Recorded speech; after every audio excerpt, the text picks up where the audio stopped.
Market का पंचनामा में आप सभी का स्वागत है। आपके साथ मैं हूं वरुण दुबे। और फाइनली आज एक्सपायरी के दिन जिस प्रॉफिट बुकिंग का डर था वो प्रॉफिट बुकिंग आ गई। आपने देखा आज कैसे 11,300 के लेवल तक गए।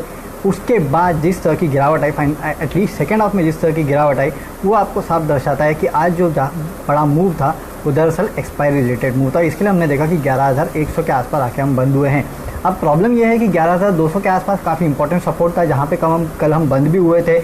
तो वैसे माना जा रहा था कि अगर 11,200 को बंद तोड़ते हैं और डिसाइसिवली उसके नीचे जाके बंद होते तो कहीं ना कहीं ये सिग्नल जो काफ़ी बेरिश है।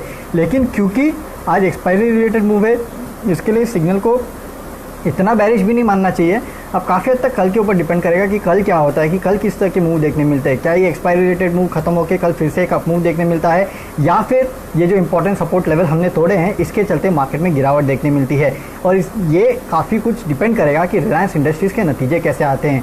आज आप देखिए नतीजों के पहले रिलायंस इंडस्ट्रीज़ में करीब 0.5% के आसपास की तेज़ी थी। उसके पहले नो डाउट ये काउंटर काफ़ी चल चुका है, लेकिन अब नतीजे कैसे आते हैं ये देखना पड़ेगा। और इसके ऊपर कल मार्केट रिएक्ट कैसे करता है ना, ये सबसे इम्पॉर्टेंट है देखने का, क्योंकि यही काफ़ी हद तक डिसाइड करेगा कि कल मार्केट में किस तरह का मूव जो है वो देखने मिलेगा। इसके अलावा दूसरा इंपॉर्टेंट सेगमेंट जो है वो बैंकिंग और एनबीएफसी सेगमेंट है। एनबीएफसी में आज एचडीएफसी के जो नतीजे आए उसने शायद थोड़ा निराश किया है मार्केट को, जिसकी वजह से आपने देखा कि एचडीएफसी के स्टॉक में अच्छी खासी पिटाई देखने मिली।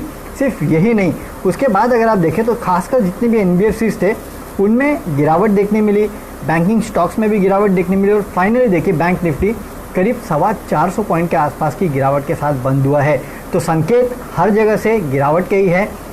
डाउ फ्यूचर्स को अगर आप देखें तो वहाँ भी अच्छी खासी गिरावट जो है आज के ट्रेडिंग सेशन में देखने मिली है। हम जब बंद हो रहे थे तब मेरे ख्याल से देखिए 200 पॉइंट से ज़्यादा की गिरावट डाउ फ्यूचर्स दिखा रहा था, तो उसको कहीं ना कहीं हम पचा के आज चल रहे हैं। बाकी मार्केट्स भी अगर आप देखें ना तो कैक डैक फुट्सी सब जगह गिरावट है। एशियन मार्केट्स में भी गिरावट देखने मिल रही है।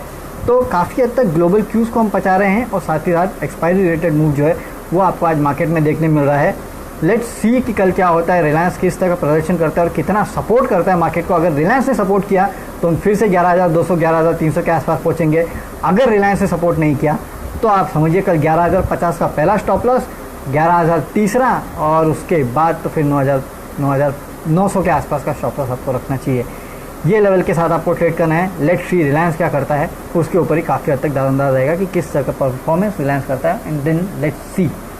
चलिए सवाल जवाब का सिलसिला शुरू करते हैं। और पीयूष चांदेवर, चलिए इनका ही सवाल ले लेते हैं। एचडीएफसी और डेल्टा कॉप पे व्यू क्या है लॉन्ग टर्म के लिए? देखिए क्योंकि पीयूष जी अगर आप लॉन्ग टर्म के लिए पूछेंगे ना, डेल्टा कॉप तो मैं लेने की सलाह नहीं दूंगा भाई। डेल्टा कॉप रहने दीजिए, क्योंकि फ़िलहाल यार कितना इनका ऑपरेशंस कब तक पूरी तरह से शुरू होते हैं नहीं होते हैं, ये सब के ऊपर काफ़ी कुछ सवाल जवाब है। हालांकि क्योंकि गोवा है तो काफ़ी हद तक बोल सकते हैं कि हो सकता है कि इनके धंधे जो है काफ़ी हद तक जल्दी शुरू हो जाए, कि because that's a hub. But then again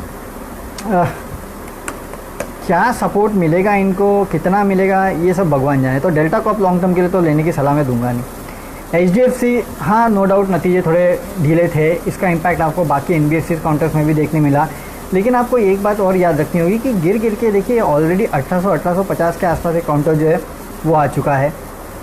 50 week high 2,500 के आसपास है, यानी कि जिन लेवल्स पे था वहाँ से 700 रुपये के आसपास की गिरावट ऑलरेडी आ चुकी है। तकलीफ़ें, अब एक प्रॉब्लम क्या होगा, अगस्त के महीने में याद रखिए वो जो मोनेटोरियम का केस था ना उसकी सुनवाई है। उसकी आखिरी डेट 31 अगस्त है, लेकिन उसके बाद उसकी सुनवाई, उसके पहले उसकी सुनवाई होनी है। अब काफ़ी हद तक बोला जा रहा है इंडस्ट्री के द्वारा भी कि भाई मोनेटोरियम आगे ना बढ़ाया जाए। नहीं बढ़ाया, well and good for the companies, लेकिन बढ़ा दिया तो क्या, बढ़ा दिया तो इन कंपनीज़ के थोड़ी दिक्कत होने वाली है। तो जब ये दिक्कतें होंगी ना, एक बात याद रखिए, तब इन काउंटर्स को ख़रीद लेना। ये मैं आपको बोल रहा हूँ। आप लॉन्ग टर्म की बात कर रहे हैं, इसके लिए अगर आप 3-6 महीने की बात कर रहे होते तो मैं आपको शायद खरीदने की सलाह नहीं देता। लॉन्ग टर्म के लिए जब आप सोचते तो ये जब भी होगा तब आपको खरीदना चाहिए, क्योंकि लॉन्ग टर्म के लिए कंपनी अच्छी है, इसमें कोई डाउट नहीं। शॉर्ट टर्म में शायद थोड़ा पेन ले सकता है। चलिए अगला सवाल, अंकित अभयंकर, मिश्र धातु 1,000 शायद 200 के भाव पे इन्होंने खरीदे हैं। देखिए मिश्र धातु मुझे काउंटर काफ़ी पसंद है, एक आपको बात बता देता हूँ। 200 के आसपास आपने खरीदा है, काफ़ी अच्छे लेवल पे खरीदा है। मेरे ख्याल से आपको जिस लेवल के लिए इस काउंटर को चेस करना चाहिए वो 240 के आसपास का है, उस लेवल के लिए इस काउंटर को ट्रेड कीजिएगा। फिलहाल 203 205 का लेवल अगर ये पार नहीं कर पाता है तो दिक्कत हो सकती है। तो आपने तो एकदम मेक और ब्रेक लेवल पे ले लिया है। देखिए आगे क्या होता है। अगर यहाँ से 2-5 रुपये नीचे जाता है, 195 के आसपास जाता है, तो मेरे ख्याल से आपको इस काउंटर से निकल जाना चाहिए, नहीं तो 240 के लेवल के आसपास के लिए आपको इस काउंटर को अप्रोच करना चाहिए। मुझे लगता है ये काउंटर फिर से उन लेवल्स के पास जाता हुआ दिख सकता है, काफ़ी बड़े चांसेस है। धवन जी सन फार्मा पे पूछे हैं, Sun Pharma cross one after long time. अरे सर, सन फार्मा के कल रिजल्ट आने वाले हैं धवन जी, रुक जाइए, कल देखेंगे क्या होता है, नतीजे आ जाने दीजिए। वैसे भी बोलते कि नतीजे थोड़े कमज़ोर रह सकते हैं, लेट्स सी कि कैसे नतीजे आते हैं। एकदम ही कमज़ोर रहे तो आप क्या करोगे, कोई मतलब नहीं है, फिर एक दिन और रुक जाइए, इतने दिन रुके आप तो। कल देखते हैं कि सन फार्मा में क्या करना चाहिए। बट एक बात है कि वेट एंड वॉच मोड पे आपको रहना चाहिए सन फार्मा पे, इतना ये नहीं करना है। ओके, नवीन फ्लोरेन जय राजपूत पूछ रहे हैं 1 साल के लिए। देखिए एक्चुअली ना नवीन जी, कुछ समय पहले हम एक शो कर रहे थे, तब कुछ ऐसे स्टॉक्स बताने थे जिनको चाइना से काफ़ी फ़ायदा हो सकता है, चाइना से जो ट्रेड वॉर वो सब हो रहा है इसके, तो मैंने उसमें SRF चुना था। एक्चुअली मैं ये पूरे केमिकल स्पेस में कोई ना कोई स्टॉक चुनना चाहता था, तो मेरे नज़र में नवीन फ्लोराइन भी आया था, लेकिन नवीन फ्लोराइन तभी काफ़ी चल चुका था, अभी भी ये 1700 1750 के लेवल्स के आसपास ट्रेड कर रहा है। बात यही है कि ये काउंटर काफ़ी चल चुका है, अगर ये चला नहीं होता ना तो मैं आपको बोल देता था कि आँख बंद करके ले लीजिए, क्योंकि स्टोरी जो है बहुत अच्छी है पूरे साल में, लेकिन 73% चल चुका है। लेना चाहते हैं, रिजल्ट भी अच्छा है, एक बात बता देता हूँ आपको, इस कंपनी के नतीजे भी काफ़ी अच्छे हैं, काफ़ी कुछ डिस्काउंट हो चुका है अब इस काउंटर में। प्रॉब्लम ये है, थोड़ा नीचे अगर आता है ना ये काउंटर, तो मेरे ख्याल से आपके पास फिर ख़रीदारी के अच्छे मौके होंगे। वैसे तो देखिए 1600 के आसपास अगर आए ना तब ख़रीदना, थोड़ा कूल ऑफ होने दीजिए, कल अगर वापस भाग जाए तो बोल नहीं सकते, लेकिन थोड़ा अगर लंबी अवधि के लिए आप सोचें तो थोड़ा कूल ऑफ होने दीजिए, फिर एंट्री कीजिए। फंडामेंटल स्टोरी अच्छी है, लेकिन काफ़ी चल चुका है, इसके लिए मैं सिर्फ आपको बोल रहा हूँ, नहीं तो मुझे कुछ कंपनी से प्रॉब्लम नहीं है, कंपनी अच्छी है, फंडामेंटल स्टोरी काफ़ी अच्छी है इनकी, तो उस लिहाज से अगर आप देखें तो पैसे बनेंगे। बट देन फिर वही होगा कि अगर आपने ज़्यादा ऊपर ले लिया और नीचे चला गया तो आप बोलोगे यार निकल गए, इसके लिए प्रॉब्लम होगी, तो इसके लिए नीचे जाएगा तब लेना। वसीम शेख JK पेपर, अरे सर जी पेपर स्टॉक से दूर रहिए फ़िलहाल तो।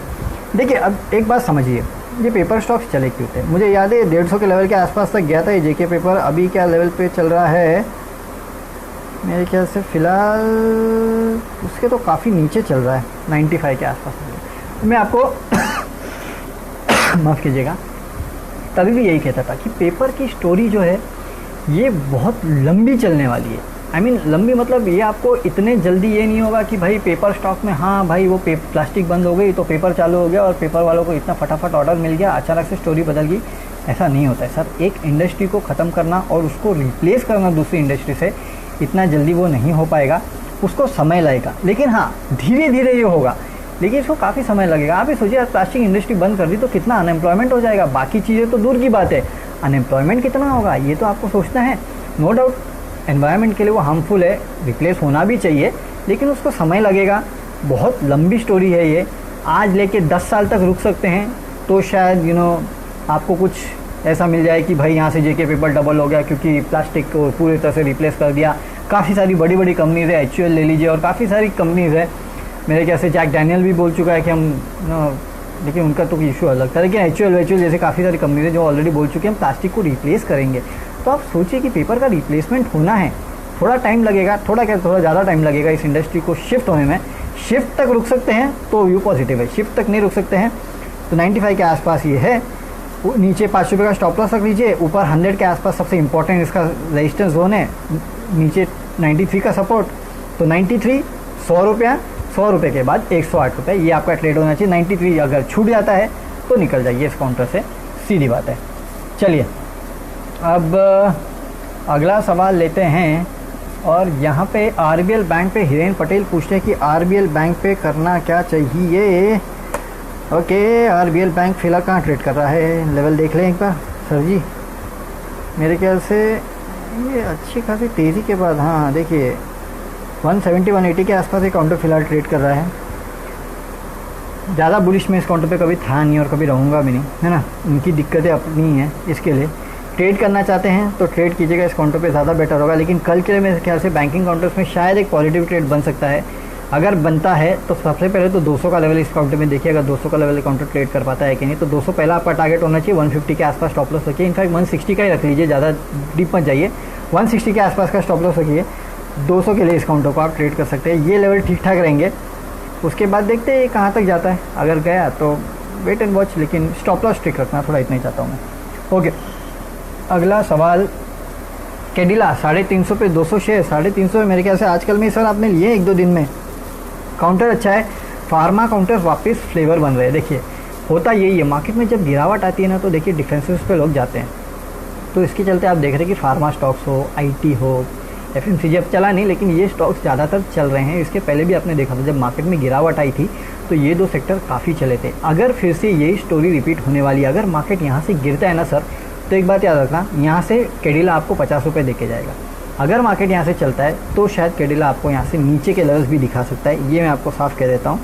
देखिए कल क्या होता है, अगर यहाँ से गिरावट फिर से एक बार शुरू होती है तो 350 के आसपास का आपकी खरीदारी 350 के आसपास की है, तो मेरे ख्याल से फिर आपको निकल जाना चाहिए अगर यहाँ से गिरावट शुरू होती है।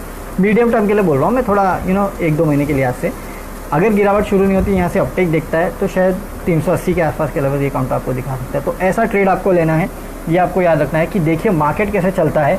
मार्केट अगर यहाँ से आपको लग रहा है कि गिरेगा तो शायद कैडिला आपको ज़्यादा बेटर रिटर्न देके जा सकता है, या फिर कोई भी फार्मा काउंटर जो है आपको ज़्यादा बेटर रिटर्न देके जा सकता है, क्योंकि डिफेंसिव है तो डिफेंसिव ज़्यादातर ऐसे मार्केट में काफ़ी अच्छे चलते हैं। इसके लिए Om Prakash Patel, Yes Bank, can you buy around 11-12? Sir ये है ना आपने एक ऐसा सवाल पूछ लिया है ना कि इसका जवाब देना काफ़ी मुश्किल है। अब नो डाउट 12 रुपये के आसपास एक रिस्क लेना चाहते हैं तो रिस्क ले सकते हैं, मैं यही बोलूँगा। मुझे इस काउंटर का भाव 10 रुपये भी नहीं लगता है, सही बोलो तो। इतनी सारी प्रॉब्लम है इस कंपनी में, क्या होगा क्या नहीं होगा भगवान जाने।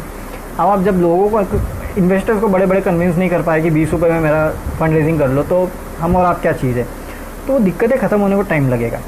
12 रुपये के आसपास है। क्यों मैं सिर्फ बोल रहा हूँ लेने का रिस्क, क्योंकि इसके पहले एफपीओ के पहले ये अच्छे खासे 20 रुपये के ऊपर स्टॉक था। लेकिन प्रॉब्लम ये है ना कि ये इस टाइप की जितनी कंपनीज हैं जिस रेट पे पैसे जुटाए हैं उस रेट के ऊपर कभी जा ही नहीं पाई है। भले इसके पहले देखो जब इसने पैसे उठाए थे, वोडाफोन देखो जिस रेट पे उन्होंने पैसे उठाए थे, तो इनके साथ दिक्कत ये है, तो ये बहुत बड़ी दिक्कत रहने वाली है। तो अगर आप लेना चाहते हैं इन लेवल पे लीजिए, लेकिन एक 12 रुपये पे ले लीजिए, 11 रुपये का स्टॉप लॉस होगी, ख़त्म, उससे ज़्यादा कुछ नहीं।